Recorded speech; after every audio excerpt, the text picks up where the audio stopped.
This video is going to explain how you do today's lesson.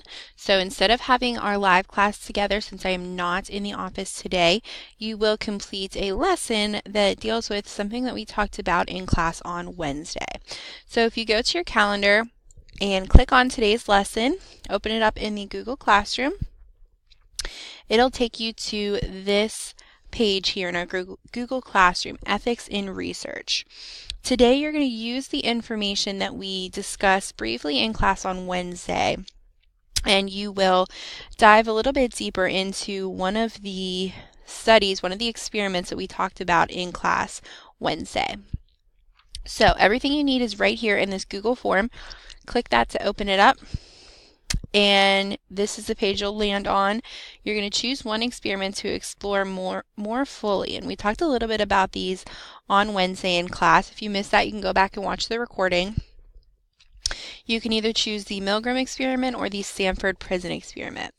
So you can choose one of those and click Next, and then it'll take you to the page that has a video about the experiment, some questions for you to answer, and a link to learn a little bit more about the experiment. So you'll watch the video, you can open up that link if you have some more questions, or if you are interested in the experiment to learn a little bit more about it. And then you'll answer the questions on the Google form. So what was the desired outcome?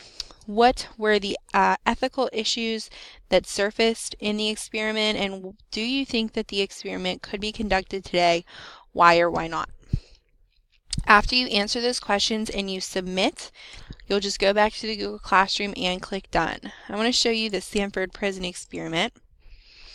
It's the same setup as the other experiment, with a video about the experiment, some questions, and then a link where you can learn a little bit more about the experiment. Again, once you fill that out, you'll click Submit, go back to the Google Classroom, and mark it as done so that I can go in and check that for you. If you have questions, please let me know. I am out of the office, so I won't be able to respond to you right away, but I'll be checking my email periodically throughout the day. So if you do need me, I will be able to get back to you at some point during the day. I hope you enjoy this lesson, and if you have any questions, just let me know.